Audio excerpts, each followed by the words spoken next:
ഓരോ സ്ത്രീയും പറഞ്ഞറിയിക്കാൻ പറ്റാത്ത പെയിൻ അനുഭവിക്കുന്ന ഒരു സമയമാണ് പീരീഡ്സ് ടൈം. ആ ഒരു സമയം ഓരോ ദിവസം കഴിച്ചു കൂട്ടുന്നത് എങ്ങനെയാണെന്ന് അവർക്ക് പോലും അറിയില്ല. ആ ഒരു സമയത്ത് ഗിഫ്റ്റ് കൊടുക്കാൻ പറ്റുന്ന ഒരു കിഡിൽ നൈറ്റാണ് ഈ ഒരു പീരീഡ്സ് മസാജ്. ആ ഒരു സമയത്ത് ഈ ഒരു സാധനം കൊടുത്തു കഴിഞ്ഞാൽ ഈ ഗേൾസിന് പറഞ്ഞറിയിക്കാൻ പറ്റാത്ത റിലീഫാണ്. അവരെന്താവും ഓർത്തു വെക്കും, അതും കാലാകാലം. വളരെ ക്യൂട്ടായിട്ട്, അതും ഒരു പിങ്ക് ബോക്സിൽ ഒരു ഗിഫ്റ്റ് ബോക്സ് ആയിട്ടാണ് ഈ ഒരു ഐറ്റം വരുന്നത്. അൺബോക്സിംഗ് ചെയ്യുമ്പോൾ തന്നെ ഒരു താങ്ക്സ് കാർഡ് നമുക്ക് കാണാൻ പറ്റും. പിന്നീട് ഈ കാണുന്നതാണ് പീരീഡ്സ് മസാജർ. സാധാരണ നിങ്ങൾക്ക് മാർക്കറ്റിൽ മസാജർ മാത്രം ചെയ്യുന്ന ഒരു പ്രൊഡക്റ്റ് നിങ്ങൾക്ക് കിട്ടുള്ളൂ, പക്ഷേ ഇതിൽ ഹീറ്റിംഗും ഉണ്ട്. പിന്നീട് ബോക്സിനകത്തുണ്ടാകും ഒരു സി ടൈപ്പ് ചാർജർ ഉണ്ടാവും. പിന്നെ നമുക്ക് ഈ ഒരു ഐറ്റം എങ്ങനെ ഓപ്പറേറ്റ് ചെയ്യാന്നുള്ളതാണ്. മസാജറിന്റെ സൈഡിൽ 3 സ്വിച്ച് കാണാൻ പറ്റും. അതിൽ സെൻട്രലായിക്കൊണ്ട് നമുക്ക് പവർ ഓഫ് ആക്കാനും ഓൺ ആക്കാനുള്ള സ്വിച്ച്, അത് നെക്കി പിടിച്ചു കഴിഞ്ഞാൽ ഈ ഒരു മസാജർ ഓൺ ആയി. പിന്നീടുള്ളത് ഈ ഒരു കാണുന്ന സ്വിച്ച് ഇതിന്റെ വൈബ്രേറ്റ് ചെയ്യാനുള്ളതാണ്. ഇത് അഡ്ജസ്റ്റ് ചെയ്യാൻ പറ്റും.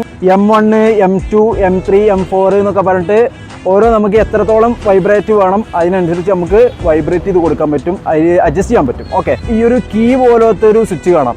അതിലാണ് നമുക്ക് എന്ത് ചെയ്യാൻ പറ്റുക, ഹീറ്റിംഗ് കൺട്രോൾ ചെയ്യാൻ പറ്റും. അത് ഓരോ പ്രസ്സിങ്ങിലും ഹീറ്റിംഗിന്റെ ലെവൽ നമുക്ക് കൺട്രോൾ ചെയ്യാൻ പറ്റും. വർക്ക് ചെയ്യുന്നതിനനുസരിച്ച് നമുക്ക് അതിന്റെ ഹീറ്റിംഗിനെ കൂടി വരും. ഇത് എത്ര മെലിഞ്ഞവർക്കാണെങ്കിലും എത്ര സൈസ് ഉള്ളവർക്കാണെങ്കിലും അഡ്ജസ്റ്റബിൾ ആണ്, അഡ്ജസ്റ്റ് ചെയ്യാൻ പറ്റും. ഇതിന്റെ ഉൾഭാഗം നല്ല പ്രീമിയം മെറ്റീരിയൽ ആണ്, അതുകൊണ്ട് തന്നെ വെയർ ചെയ്യുമ്പോൾ നല്ല കംഫർട്ടാണ്. ഈ ഒരു പ്രീമിയം ഐറ്റം മസാജിങ്ങും ഹീറ്റിംഗ് ഉള്ള പ്രൊഡക്റ്റ് നിങ്ങൾക്ക് വേണമെന്നുണ്ടെങ്കിൽ എങ്ങനെ ഓർഡർ ചെയ്യാം? താഴെ കാണുന്ന നമ്പറിൽ ജസ്റ്റ് പ്രൊഡക്റ്റിന്റെ സ്ക്രീൻഷോട്ട് എടുക്കാൻ മെസ്സേജ് അയക്കാം. അപ്പൊ കൃത്യമായിട്ട് നിങ്ങൾക്ക് വാട്സപ്പിൽ ഓർഡർ ചെയ്യാൻ പറ്റും. ഇതേപോലത്തെ എക്സൈറ്റിംഗ് പ്രൊഡക്റ്റുകൾ നിങ്ങൾക്ക് കാണാൻ വേണ്ടിയിട്ടാണെങ്കിൽ നമ്മളെ പേജ് ഒന്ന് ഫോളോ ആക്കിക്കോ, കൂടെ കൊടുക്കാം.